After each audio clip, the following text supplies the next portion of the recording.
Shalom Ubracha, nous poursuivons avec la 4e Mishnah du 3e Pérek. Dans la Mishnah précédente, nous avons vu une marloquette entre Chachamim, Rabbi Eliezer et Rabbi Elazar concernant un korban hacham. On était parti sur la tmoura d'un korban hacham. On avait un korban hacham, on a mis une autre bête à côté, on a des autres tmourazo. Quel est le din de cette bête-là? Est-ce qu'on va la sacrifier ou pas? Et comme nous savons, si c'est un korban khatat, il y a 5 cas, chamesh khataot ametot, où on va tuer le korban khatat. C'est une halakha le Moshe Misinaï. Et la halakha le Moshe Misinaï dit que si c'était un korban hacham, on ne le tuera pas, mais yirachi istaev, on va attendre qu'il y ait un défaut et on amènera à cela, avec cet argent-là, on va donc vendre la bête et ensuite avec l'argent on amènera, et là nous avons vu une marloquette. Est-ce que d'après Tanakama, l'argent ira à Nedava, donc korban Ola Tzibour, ou bien comme dit Rabbi Elazar, Olat Yachid d'un particulier. Et Rabbi Elazar avait dit lui qu'il ne voit pas de différence, que le Khatat et le Hacham on le médime qu'on tuera la bête. Et donc nous avons vu ce din là, aussi bien pour la Tmoura du Hacham, pour le Vlad le petit de la Tmoura, ou pour un Hacham dont le propriétaire est mort, ou bien pour un Hacham dont le propriétaire a pris un autre korban et a eu déjà sa kapara avec l'autre korban. Dans ces cas-là, si c'était un korban khatat, on aurait tué la bête. Korban ola machloket. Tanakama dit lindava, donc lindava tzibur, c'est-à-dire on attend que la bête ait un défaut, on vend la bête et avec l'argent, on amènera des korbanot ola nedava.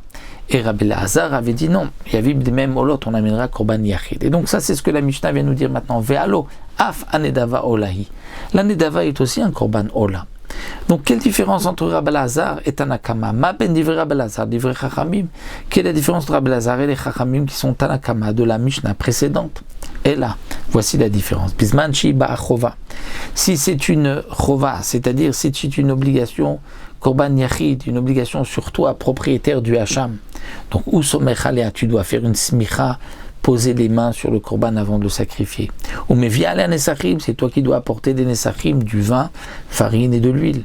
Unsachia michelo, donc il faut amener les nesachim c'est de sa poche, c'est lui qui doit les payer.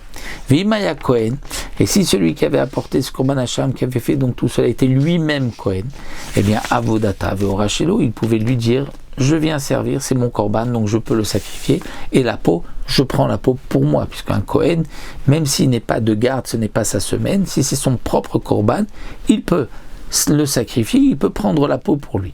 Mais bisman shiba nedava.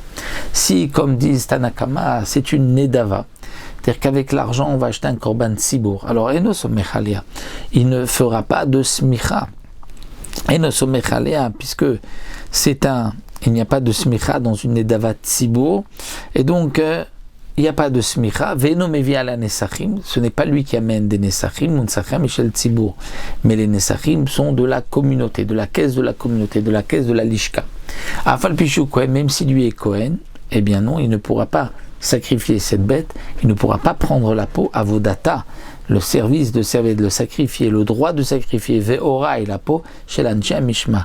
C'est des hommes de mishmar de cette semaine qui vont travailler au Beth Amikdash, puisque les Kohanim avaient une semaine de garde. Donc il y avait 24 gardes de Kohanim, 24 mishmarot, et chaque mishmar travaillait une semaine, et les mishmar étaient divisés en bet avot, chaque bet av travaillait un jour. Donc c'est en fonction de ceux qui travaillaient donc cette semaine et ce jour-là, mais pas du propriétaire. Donc là nous avons vu la différence entre, si on appelle cela une nedava tzibour ou bien un korban ola chova, une obligation du yachid, et donc là nous avons compris et terminé le din du hacham que nous avons vu dans la Mishnah précédente.